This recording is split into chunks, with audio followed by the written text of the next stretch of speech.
Hello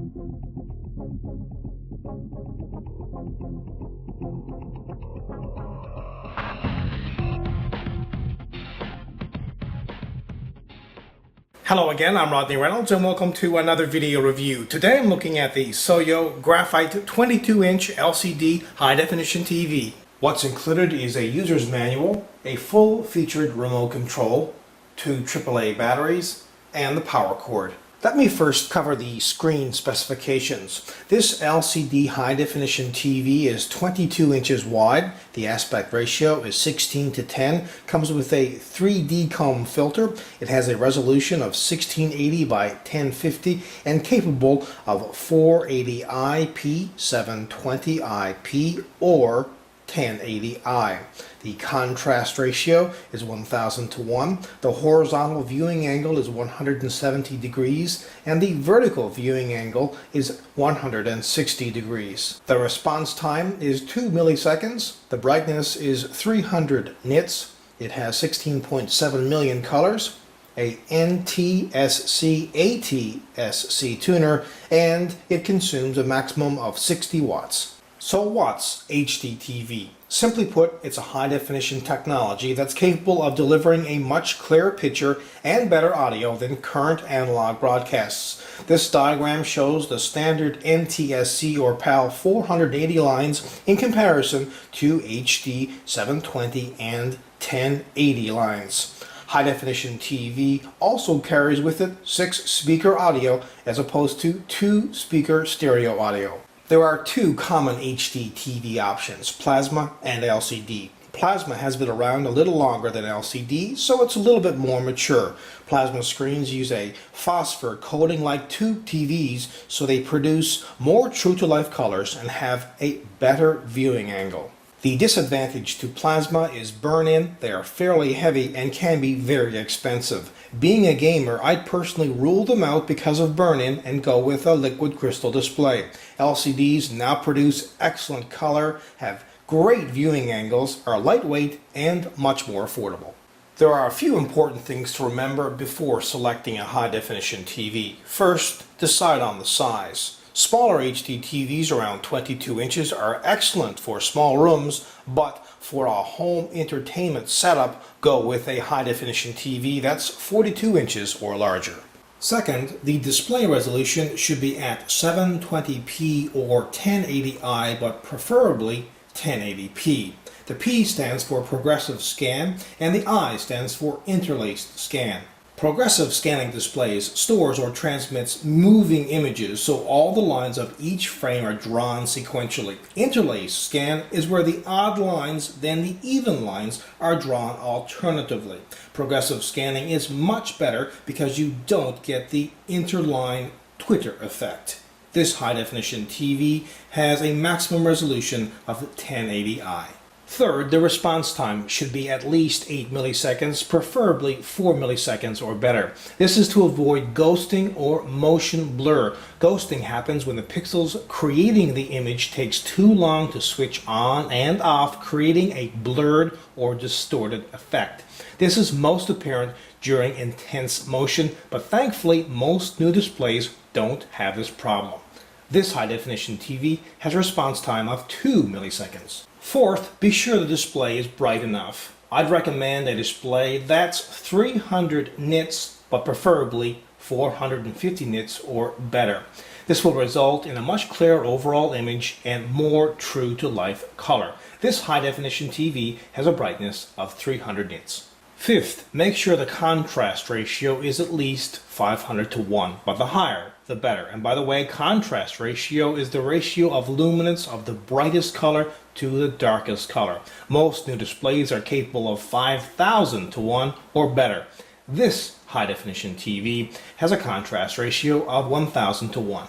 Sixth, the viewing angle is important and should be at least 160 degrees. This high-definition TV has a viewing angle of 170 degrees. Finally, get a display that has enough connections for your setup. I'd recommend at least 2 HDMI connections, S-video, component video, And a VGA or DVI connection comes in handy if you want to hook it up to a computer, as well as audio connections. But this really depends on the audio-video hardware you currently have or are planning to hook up. Also, the new HDMI standard is 1.3 and is superior to the older 1.1 standard because it increases the data carrying bandwidth from 165 megahertz or 4.95 gigabits per second to 340 megahertz or 10.2 gigabits per second.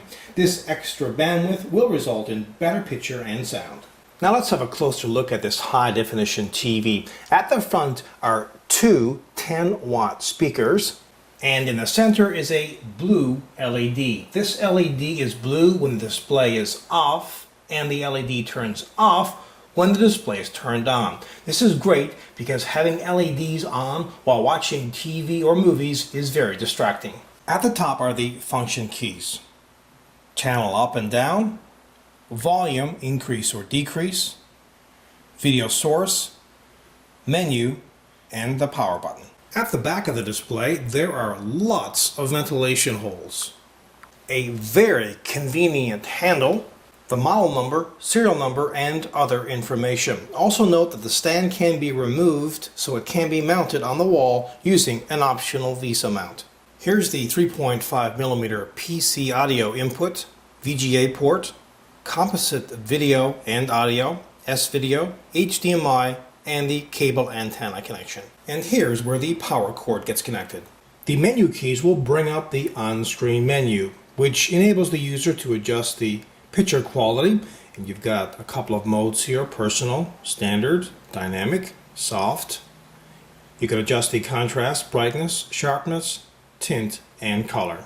There are audio options, and there are a number of sound modes: personal, standard, music, movie, and you can adjust bass, treble, balance, as well as the audio channel. Next is the time setup, where you can adjust the sleep timer. This will turn off the display in so many minutes, all the way from 15 to 240. You can also adjust the time zone, and you can turn the daylight savings time on or off. There are also 3 languages to choose from: English, French, or Spanish.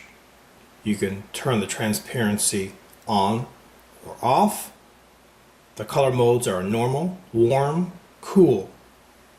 You've got a zoom mode, you can restore defaults, and you can turn the auto power on or off. This display can also be locked by entering a password. When the cable TV antenna is hooked up, you've got a choice between air and cable TV.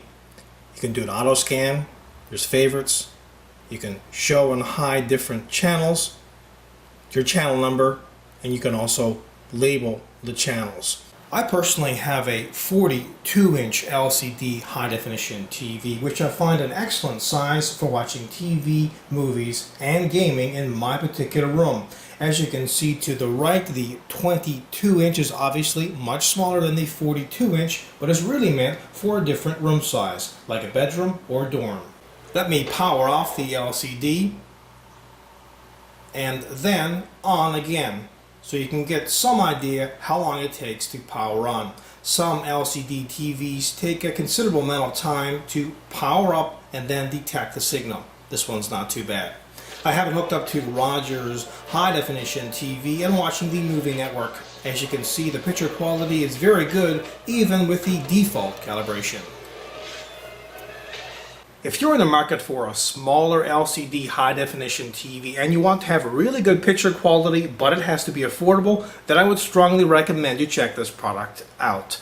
Overall, it really delivers exceptional quality when it's hooked up to a high-definition source. My really only gripe with this product is it comes with one HDMI connection. That's simply not enough. But overall, it's a great product. Until next time, take care.